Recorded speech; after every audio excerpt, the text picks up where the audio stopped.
Have you told your friends that you see ghosts? Oh, absolutely not. Gina Rodriguez returns in Not Dead Yet. I'm back, baby. Who is that? Oh, she's the obituary writer. And Brad Garrett joins the brilliant ensemble cast. Titan, Maverick, Titan of all Mavericks. These are all words used to describe me. Not Dead Yet. Season premiere. Tonight, 8:30, 7:30 Central on ABC. And stream on Hulu.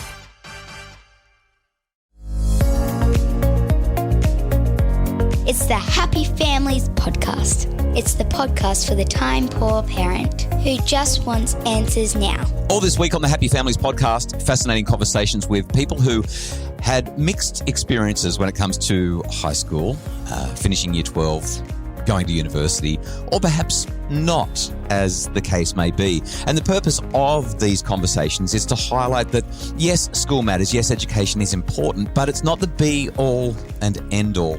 And if you are a parent who is worried about your children and their education, I'm sharing stories all this week of remarkable people who have done incredible things in spite of the fact that school didn't work out so well. On Monday, we spoke to a man who runs a charity in Adelaide, Ian Steele, Kickstart for Kids, helping tens of thousands of kids every single day across the state. On Tuesday, had a fascinating chat with Cam Barber, who mentors CEOs, Fortune 500 companies, Paramount Pictures, and the rest. Didn't have the greatest school experience. In fact, spent most of it abroad so that he didn't have to really do school. On Wednesday, an incredible conversation with a woman who didn't finish high school, but became an audio engineer for Prince and is now a professor at Berklee College of Music in Boston. And today, I'm so excited to tell you about a man by the name of Tom O'Brien. Tom never went to uni either. In spite of that, he had a 9-year career with Shell, ultimately moved to Asia and became an executive with a commodities group, which led to him retiring at 41 years of age. Now he runs retirement villages, he consults to industry, and he has an absolutely powerful story to tell about education and about how life plays out in spite of us never quite knowing what's going to happen. Tom O'Brien, thank you so much for joining me on the Happy Families podcast for this chat. It's a pleasure, Justin. Thank you very much for having me. Take me back to the beginning. So you're born in Ireland. What was your family like? What was your background like? And what was your school experience like? Yeah, thank you. So fairly typical. My parents are from the west of Ireland, County Mayo and Galway, basically sheep farmers. Etching out a fairly sort of subsistence living, almost, you might say, in the wild west of Ireland. I started out at school where it was compulsory to speak the Irish language, Gaelic. Can you imagine? I wasn't very good at that, to be honest. But then my parents moved to the UK, to London, to sort of further their fortunes. And I went to a Catholic school, as it was the only choice, a state school, where, I wasn't particularly sporty and I wasn't particularly academic, but I was quite competitive. So I did, the girls in particular, I wanted to sort of try and beat them at their marks. But I just don't think, why was I not that successful? I guess the attention span wasn't quite there. I think that's one thing. So I could do things for a short period of time very well, but I just didn't have the attention span to sort of carry it out over a long period. So indeed, as you say, when I reached year 12 in the UK, we have A levels at that stage. I didn't do particularly well at A levels, and so I immediately jumped into the workforce and joined Shell International, filing bits of paper for a couple of years, I remember, but worked my way up from there. So, but I think one thing I want to mention in particular, and perhaps maybe of some interest to some of the people listening, I suppose those humble beginnings in the west of Ireland, and this is probably a story that a lot of immigrants here in Australia can relate to. It does provide you with a strong work ethic, and it provides you with a desire to be independent, to be in control of your own destiny, I suppose. And at the time, I couldn't really articulate it, or I hadn't really thought about it too much. But it's definitely something that drove me. And it wasn't clear. I think to your point, as in your introduction, it wasn't clear in which way it was going to drive me or what it was going to drive me to do, but I definitely had that work ethic in me, and I think it's stood me in really good stead. Tom, were your parents concerned when you didn't go to university? Were your parents concerned about the fact that you didn't do so well when you finished your A-levels? I don't think so. Neither of them had frankly reached tertiary education. They'd had a solid education in the west of Ireland. I think the state education system there is quite good. Also, by the way, I should mention, strongly Catholic education as well. Maybe there's a bit of work ethic in that too. So I followed in their footsteps in that respect. And I think from their perspective, they could see that strong work ethic. And by the time I finished school, I was already doing 2 part-time jobs. I was working at the local supermarket, and I think I was working at a Catholic social club behind the bar. So they could see that I wasn't going to sit around and do nothing. And I think also they appreciated that, not everybody is disposed towards academic study. And in fact, I've got 3 children now, and, I can certainly see various outcomes in them. And at least one of them is quite similar to me in that respect. So not a strong academic, but has got a good work ethic. And I think and my parents could see that in me, and therefore I don't think they were that concerned. Work ethic's one thing, but there also has to be the capacity to do certain kinds of work. Like we all have certain intrinsic strengths, proclivities, tendencies. You spent, I think you said 9 years with Shell. Yeah. And so you've obviously gone from filing paper. There's been some sort of progression. What were you good at, and why did Shell hang on to you for 9 years and move you up the ladder bit by bit by bit? Right. Yeah, I was so definitely that work ethic was there. So they could see, whilst lots of my peers were out, would finish exactly on time and rush out to go and have after work drinks.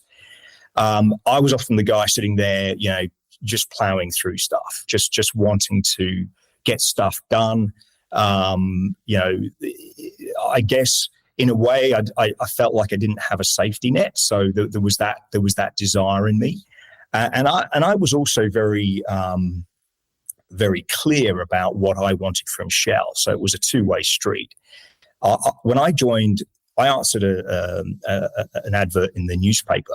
And what I could see of Shell, I did my research. It's a global company. It had offices in every country in the world, pretty much, hundreds of thousands of employees. It also it was involved in so many different sectors. I know you might think, it's a one-dimensional company. It's petrol. But actually, it's lots of things. It's engineering, it's research, it's human resources. It's, yes, of course, directly involved in extraction of commodities, but it's also refining and shipping and retail and marketing and so many different things. So it really appealed to me that I would find, again, leaving school, not really knowing what I was particularly good at or what I was particularly striving for, but if I joined a company that pretty much did everything everywhere, I'd find a place for myself. And so it was a two-way street. It was, I wanted something from Shell. They wanted something from me. We had a nice meeting, I suppose. We came to an understanding, you might say. Tom, I want to talk to you about the process of moving from Shell, this massive international company, to a startup in Singapore with 10 people. But just before I ask you about that, in 2023, could you still get the kind of opportunity, the same start that you got with Shell without having gone to uni? Some people might hear a story like this and say, but the world's different now. Are they right? Oh, that's a really good question, Justin. It's a really good point, because I actually had this conversation with my youngest son probably a few days ago. He was feeling a little bit perhaps despondent. So he's now in his second year of university, and he's the least academic of my children. But he posed that exact question to me. He said, "Oh, it was different in your time. It was possible then. It's not possible now." But I think on the contrary, and I said to him, I think the same opportunities, if not more, exist today. And probably his despondency was coming more from his view that it was he's at a tipping point, a daunting point in his life, and it seems a bit scary. But actually, from my own experience and looking at all three of my children, they have got all of the tools that they need to succeed. And it's not obvious to them necessarily, but I can see it in them. I think, often that we tend to look inwards and be a little bit fearful about what's coming next. But in actual fact, I think just trust in what you're doing and keep at it, because eventually you'll find that thing that really inspires you and motivates you. And once you find that thing, then you've got the secret to success, in my opinion. I'm going to pick that thread up again shortly. Let's return to your move from Shell to a startup. Yeah. Lots of risk involved, lots of uncertainty. Yeah. How did you weigh that up? And walk me through the story. Yeah, no, it's a good one, because that was my tipping point, effectively. I was in a very comfortable position in Shell. As I say, I was actually coming up to my 10th anniversary in Shell. Literally, it was weeks to go. And I remember the company, so I was sitting in Singapore. I'd been living in Singapore for a year. I'd met my wife in Shell in London, who's from Adelaide, and we'd moved to Singapore together. And we hadn't had children at that stage. And the company had offered me a position in Tokyo. And I thought to myself, it really forced me to make a decision about, possibly for the first time in my life, really where I wanted to go and what I wanted to do, and kind of plan the next 10, 20 years or even longer. It's the first time I'd ever done it. So that's, again, I come back to, if you're 18 or 20 or whatever, I wouldn't worry about it too much, because I had no clue at that point. But by this time, I was in my late 20s, and certainly I felt like this was a fork in the road for me. I really had to make a decision. I could have stayed with Shell, been very, very comfortable. They're very generous to their expatriates. They give you housing and school allowances and everything that you can possibly imagine. So it would have been very comfortable. And I could project myself forward in Shell 10 or 20 years and imagine that I would be, a middle management sort of level and very, very comfortable. So I could map out that route quite easily. Or alternatively, I could jump onto this kind of startup company, a bit of a roll of the dice, admittedly, but it felt like I would be more in control of my destiny. So rather than relying on the big company and I do what they say and I go where they want me to go, I actually take control and say, okay, I'm going to make a kind of life-changing decision. And yes, it is a risk, because this company is complete opposite to Shell. It's tiny, it's new. It hasn't been around for long, so goodness knows how much longer it's going to last. But in a way, win or lose, in a way I couldn't fail, because I'd taken a grip of my life and dragged it in a direction that I thought was right and was going to be successful. And even if that didn't prove to be the case, I would not die wondering. So it felt like a very invigorating decision, to be perfectly honest with you, although it was a risk. There's no question about that. But what I'm hearing you say is that they still let people who don't have university degrees make decisions like that. Absolutely. And in fact, I think that I mentioned it a little bit earlier, not having a safety net. So I think many people view a tertiary education as a safety net. If I go down a certain career path and if it doesn't work out, I have this qualification that will get me somewhere else. So I can't, there's not, the risk of failure is quite low. But in a way, if you don't have that, and I'm not saying it's good or it's bad, but certainly it's far from fatal. In a way, it forces you to really push yourself and examine yourself and work out what is it that you want to do. And it's not just a piece of paper exercise. This has got real implications. As a result of the decisions you made, you were placed in a situation where the original owner of the business bought you and the other partners out. That's where a retirement windfall came to you in your very early 40s, which is a situation that many people can't even comprehend.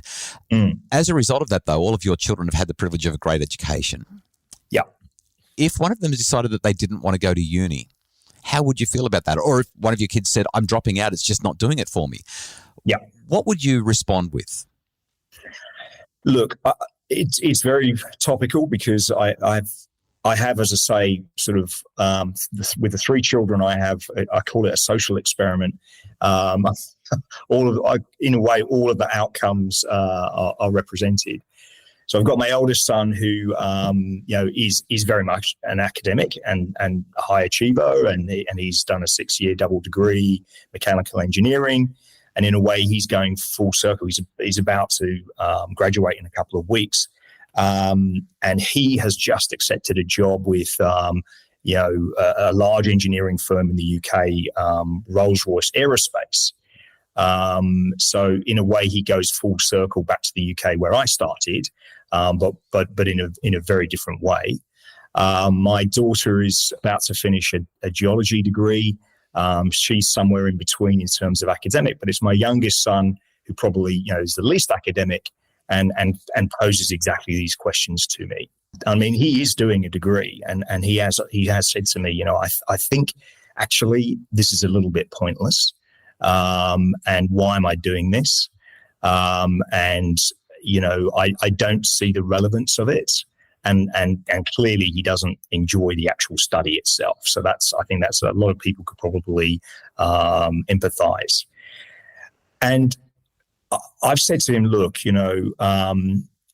I've said a couple of things. Okay. So first of all, in a way, the bar is set higher for him because he has had all of the privileges that you describe. He went to a very good private school.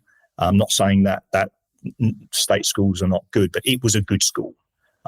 He does not have the excuse of not being given the opportunity.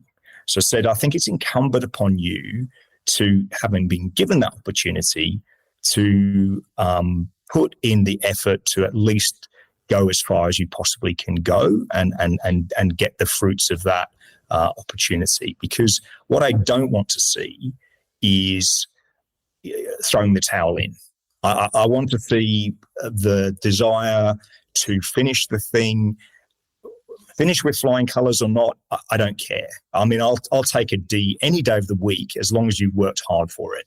But I'll hate a B that you've just cruised through.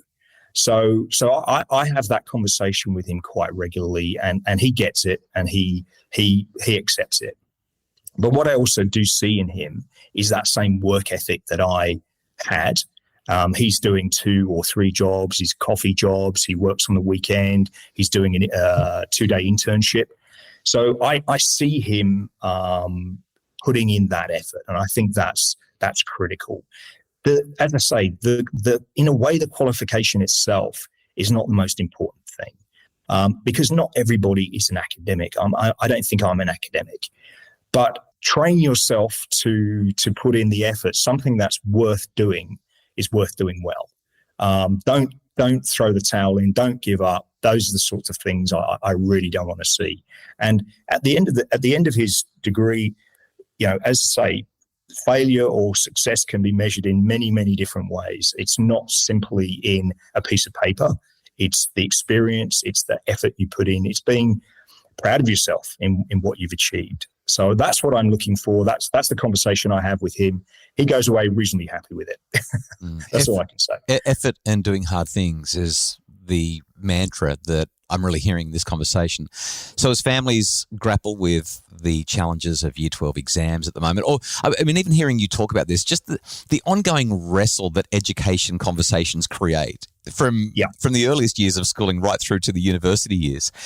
Are there any final ideas that you'd share about kids, education, and the future? Yeah, look, I think a number of things. I think, as I say, don't be too daunted. Don't be fearful for the future. I would be surprised if anybody has not felt like that at some point, and especially at this critical time. But it's not a reason to panic. It's not a reason to internalize.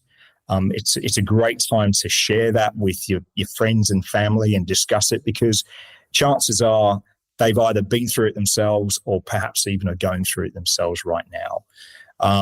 It's not, albeit that we are led to believe that Year 12 is going to be the make or break or life changing, and it can be, but whatever the outcome is, it's manageable, and it's not the end or the beginning. It's just part of the journey. So, frankly speaking, it's really not something to get despondent about or fearful about. If anything, when you're at that age, you've got everything to look forward to, and I can't emphasize that enough. And I wish I could be 18 again, as I'm sure you do, Justin, because I think there are as many opportunities today, if not more, and to be able to just throw yourself into that and look forward to it. And if anything, I think, especially, I've got a girl and boys. If you're a girl, the opportunities are arguably more than they've ever been. And not to say that the boys don't. The boys still have all of those opportunities, so don't use that as an excuse. But the girls are having arguably more opportunities than they've ever had. So I don't accept at all that